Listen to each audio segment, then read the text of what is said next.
When I had my accident, I was like, I wish I did this, I wish I did that.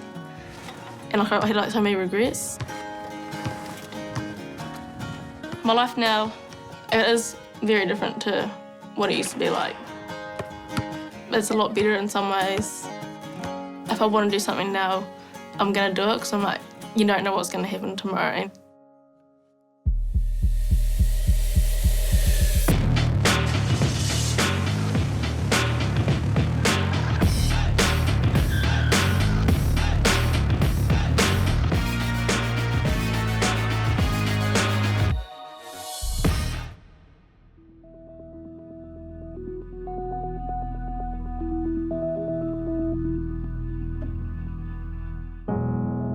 The night of the accident was a Friday, and we had a class that morning, and then the afternoon we had a flat crawl with a varsity rugby team.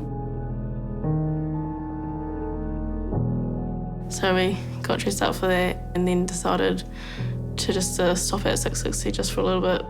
We weren't gonna, but then we're like, oh, why not?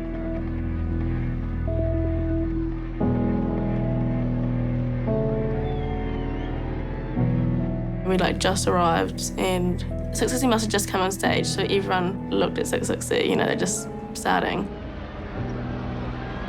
And then there's also a loud noise from above.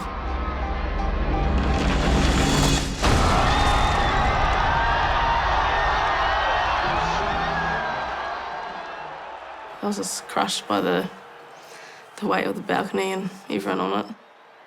I just remember how painful it was. I was just like, I can't feel my legs. Like, it just felt like they were like floating kind of in the air. And I was thinking, like, why is no one telling me to put my legs down? Everything just happened real quickly and it was just quite overwhelming. And it was just like instantly you know that something has happened, like quite bad. I didn't really know what to do myself. I kind of just panicked a wee bit and just got real upset because I knew, but I saw Bailley was injured. And I just felt real helpless, not knowing what to do. I couldn't move and I was just so sore. I was struggling to breathe because I had broken ribs and collapsed lung.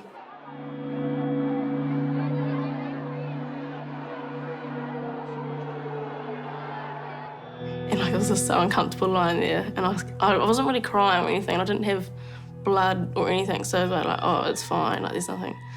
Nothing too serious. And I wasn't, making a big deal out of everything. But then they were trying to get around everyone else that was injured in it as well, because quite a few people was they were bleeding and had broken bones or things like that. So I think they're trying to assess the situation and then get through the crowd as well, because there were so many people. It was about an hour by the time she got out to the ambulance. It felt, at the time, I thought it felt quite quickly, but then when I found out later, it was a while. Then my friends had to go and get my phone because I was at my flat and ring my parents. 7:30, 8 o'clock, was it? And I heard my phone go and Jonty got it. And it was a girl, and Kelly, I remember her name, Kelly. And she just said, she rang off Bailley's phone though. She said, oh, it's Kelly, Bailley's had an accident. And she said she can't feel her legs, they're loading her into the ambulance as we speak. And I said, OK, tell her I'm coming. I just felt real guilty, I just felt I'd done something wrong, I shouldn't have went there, it shouldn't have happened.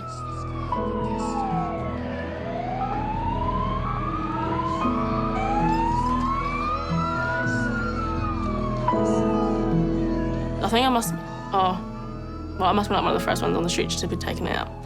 But by the time I got taken out, and then my friends were with me, and there's heaps the media recording us.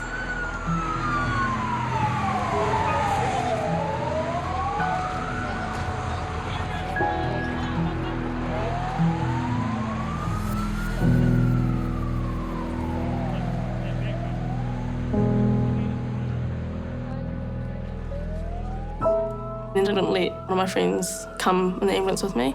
I got in the ambulance. The ambulance was full of people.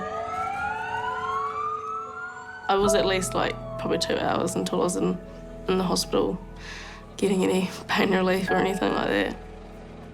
And then by the time we got up to the hospital, the doctor came over and said they needed to speak to me, and so I went, and my niece Annika was with me, and he reached out and touched my hand, like I said, and he said, "I'm so sorry," and I remember looking down at my hand thinking, "Oh my God, is she going to die? Like, what is he sorry about?" Like, I didn't get it, you know, because she looked okay, and I was like, I'm confused. And then they did a CT scan, and then they realised, oh shit, you know.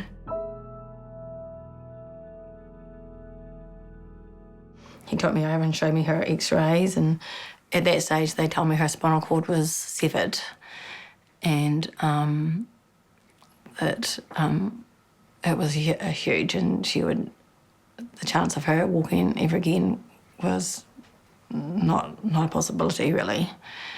And the tears came. I was crying, but I was definitely in that zone where you're like, what? Like, is this happening? Next day, when your surgery, like, they're going to fix it. I was like, oh yeah, the doctors are going to fix it. I was quite naive. I was just thinking, oh, you know, doctors can, like, fix anything. And they're like, yeah, when I had the surgery, you're going to be fixed. So I had the surgery, and then I came out of it. And then they said to me, oh, you're going to be in hospital for a while. But they said, oh, the surgery went well. So I was like, oh, it's fine. They're going to be in the hospital for a while. I was like, oh, yeah, like a week? And they're like, no, like 3 months. I just couldn't understand, like, why would I need to be in hospital for 3 months? You know, like, I was fine. And then later that day, I like, went on Facebook, and there was like heaps of articles about the accident. And I like clicked on one, and then they said, the student, Bailley, she'll never walk again. And I didn't really realise how serious like it was. I just thought, it's temporary, I'm going to heal, then I'll walk again, if you know what I mean? And then I was like, is this true, like, to Mum? And she's got tears rolling down her face. And I said, was what true, hun? And she said, am I never going to walk ever again?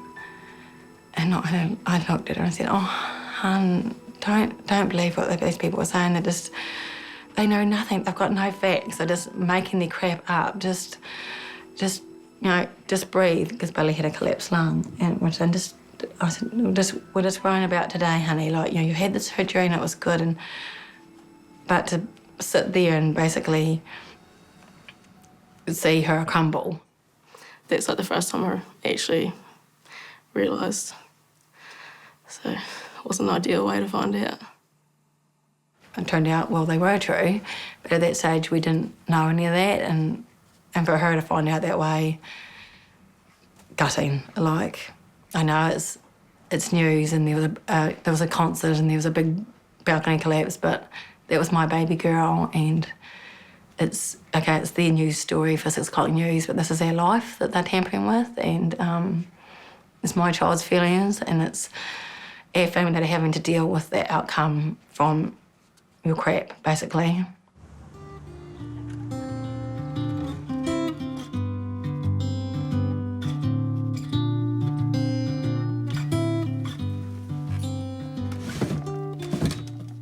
I didn't realise how easy I had it for those 19 years, you know, like, I took everything for granted. I didn't have to plan anything. I didn't have to think about, like, will I be able to get into that building? Will I be able to get out of my car? Is the bathroom accessible? The spinal cord injury, it affects every aspect of your life. It affects your relationships with your boyfriend, your friends, your family. It affects every part of your life. You just don't realise how much your legs help you with everything. Sitting up in bed, getting from the bed to the chair or the chair to a car, had to learn how to, like, sit up, how to get dressed, how to put your shoes on.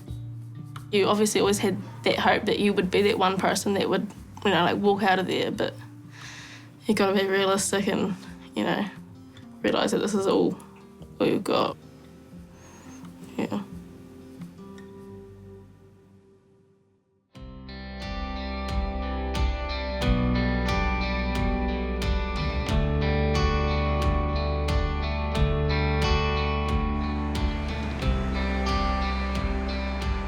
I lived in Winton my whole life. I was born here, went to primary school, high school. All my friends and family are here. It's just like a small town. Everyone knows everyone. Everyone will say hi to you when you're up the street, and It's just home.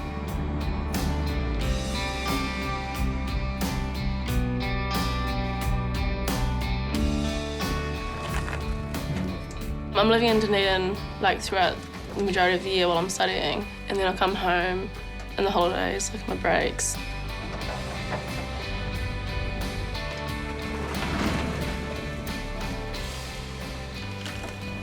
Hi. My baby's home.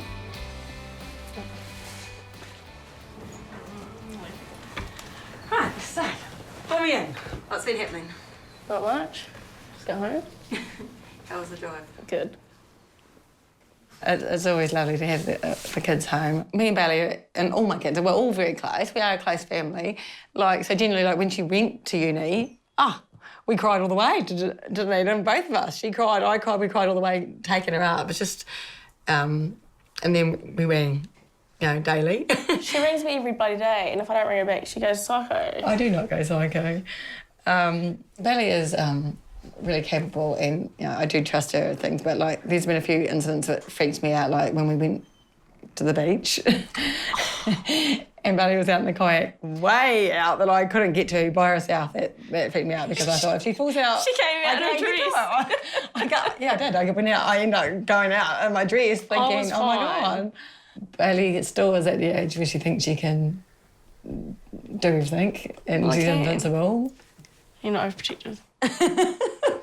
She didn't really do much, like, at the start, but now she's done all this stuff. Yeah. Like, she used to be able to do, like, little things, but now she can do, like, a little bit more. No, I wasn't angry, it's just more upset, kind of. Like, I'm not one that shows emotion, but something like that just hits you. But yeah, it's just what you got to do now. It's just, it all hit you at once and you're a mess for a while, but kind of all come together in the end. It was family effort.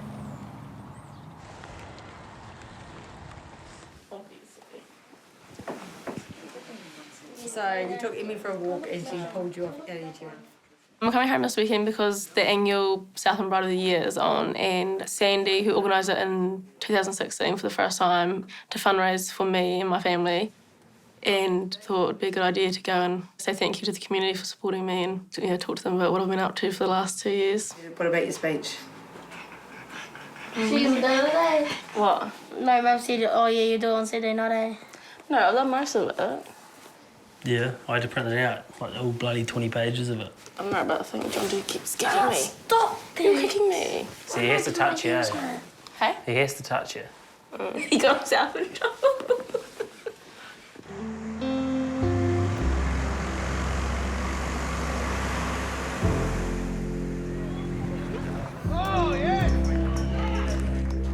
Just wait 1 minute over here. Oh, yuck. No, don't push it. Today's club day. Johnny's A grade and he is on the field and he's number 22. Go, Johnny!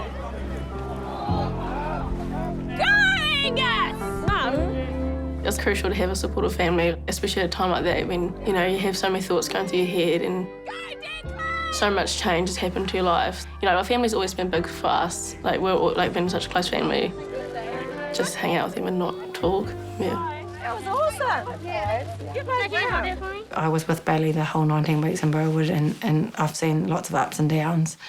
But she didn't really have that big meltdown stage. She didn't have the poor me. I think Bailley's strength has been amazing. If it was going to happen to anybody in our family, Bailley was probably the one that would rise to the occasion.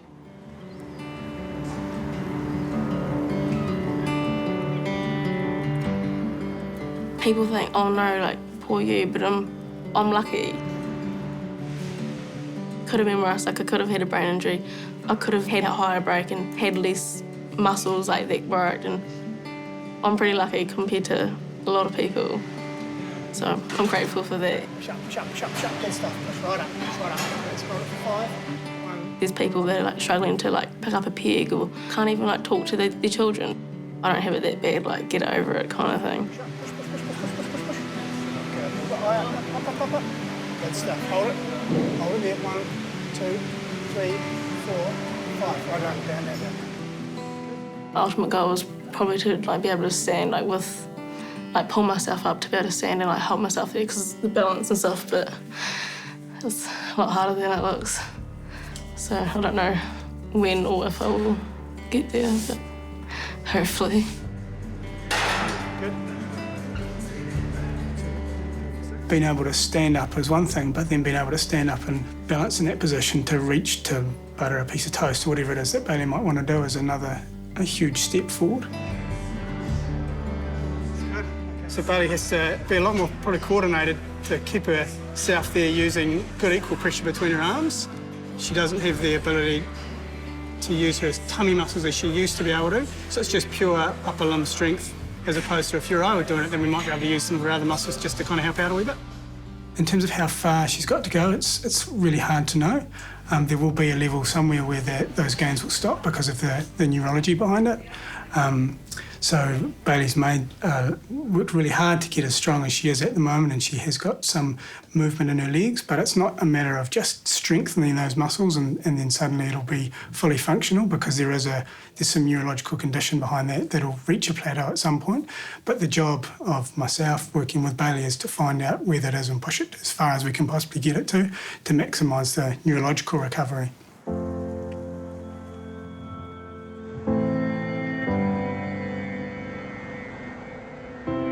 Trying to find a flat in Dunedin, and it's not as easy as it was before. I had to look everywhere, and no way. It was so hard. I could get into the course, but I couldn't find accommodation. He said, "Oh, we're going fishing at 6 a.m. These huge fish." Johnny goes, "Damn." The entire flat is people I know. They're very low maintenance children. We haven't killed them yet. Yeah. I used to get quite nervous meeting new people because I'm they don't realise I'm normal, what I used to be like, but my friends from before the accident, they know that who I used to be.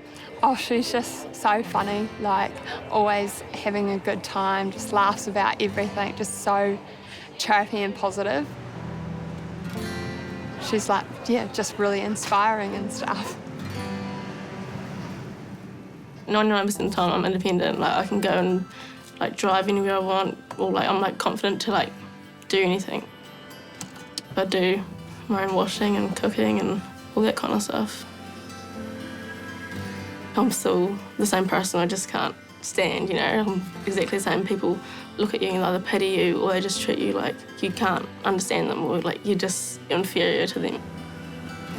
Anywhere you go, people are either staring, going, "Oh, that's amazing, you're an inspiration for doing that," or they're going, "Oh my God, look at that girl in the wheelchair." They'll look at you and stare, or they look away. It's opened my eyes up to how people are treated, because they're just not used to being around people like that. They don't know how to act.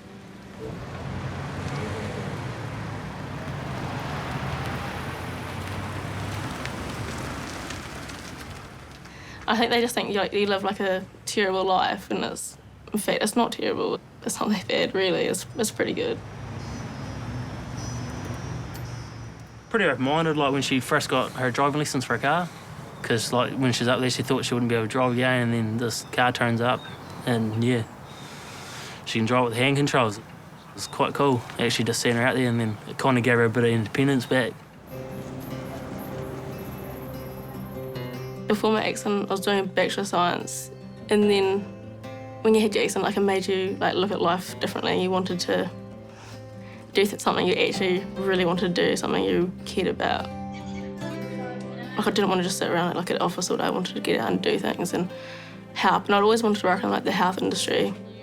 And then I looked a little bit more into occupational therapy, and because I knew what their job could be.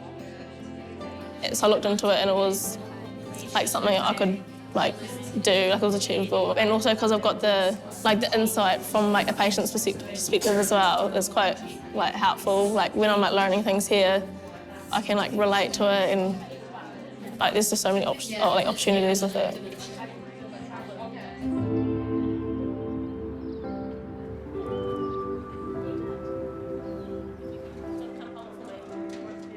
We're at the Ascot Park Hotel for Southland Bride of the Year. 2 years ago, they held the same thing, and All the money that they raise from tickets and raffles, they donated to my Give a Little page.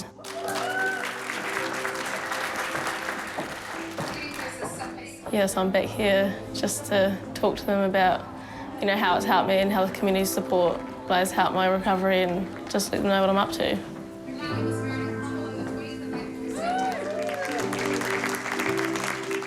So I just had to write a speech. People were interested to hear what I've got to say and what I'm up to. And I don't know why they find it interesting, but they do. Yeah, I've been asked probably like 3 or 4 times to speak. I think it's good to talk and like get out your view of like the story. Hi everyone this evening. Today I feel very proud that we have got Bailley, who is going to talk just say about 5 minutes. Welcome to Bailley.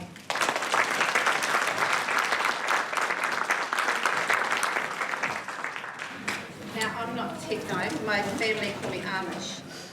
I mean, can everyone hear me?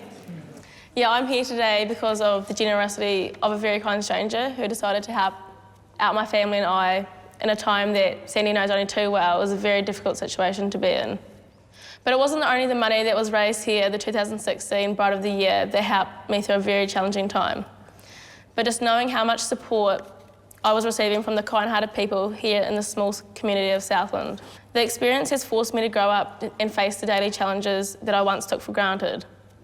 Sometimes I think people believe that if I work hard enough and go to physio, I'll miraculously be able to walk again. If that was the case, I think I'd be standing here talking to you guys.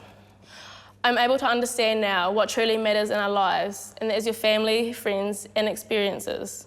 To Sandy and all the organisers, sponsors, and to everyone who has come along to support, I want them to know that I'll always be truly grateful. Thank you. I don't think I'm an inspiration. People are like, oh, you're so inspirational, and I'm just, I don't know, having lunch or, you know, going out with my friends, just like doing normal things. And I'm like, it's not that inspirational, it's just getting on with life.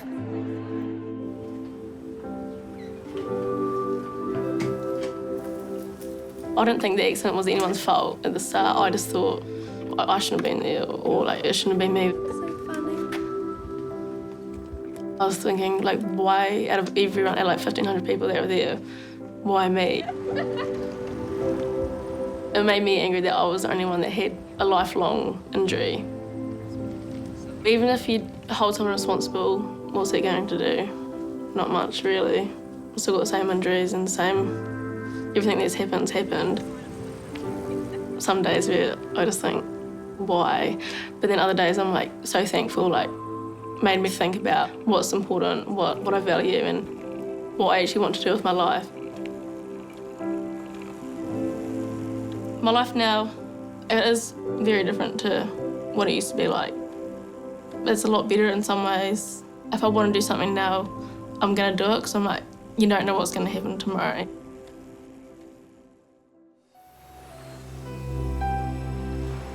I would love for her to be able to do whatever she wants, to travel, to go overseas with her friends, be able to do these things that all kids in their 20s do the OE experience, work, like to get her degree and to be acknowledged and just do what she wants without being the girl on the chair.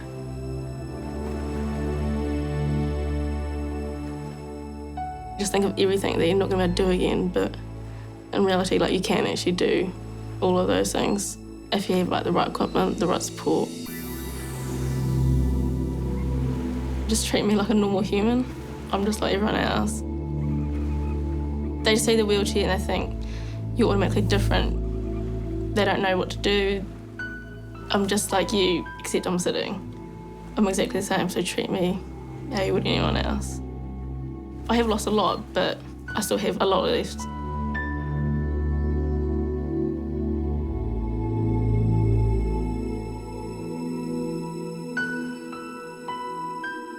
I think the accident could have been prevented, like if the balconies were, you know, more stable.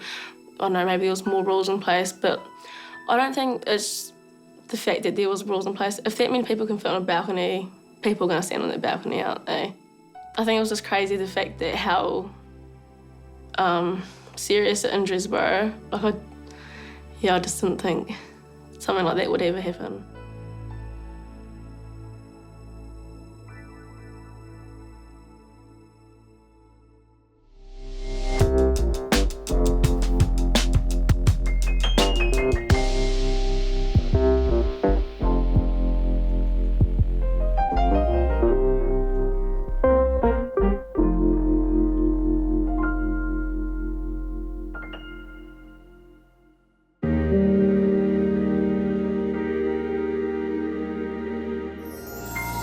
Attitude was made with funding from New Zealand On Air.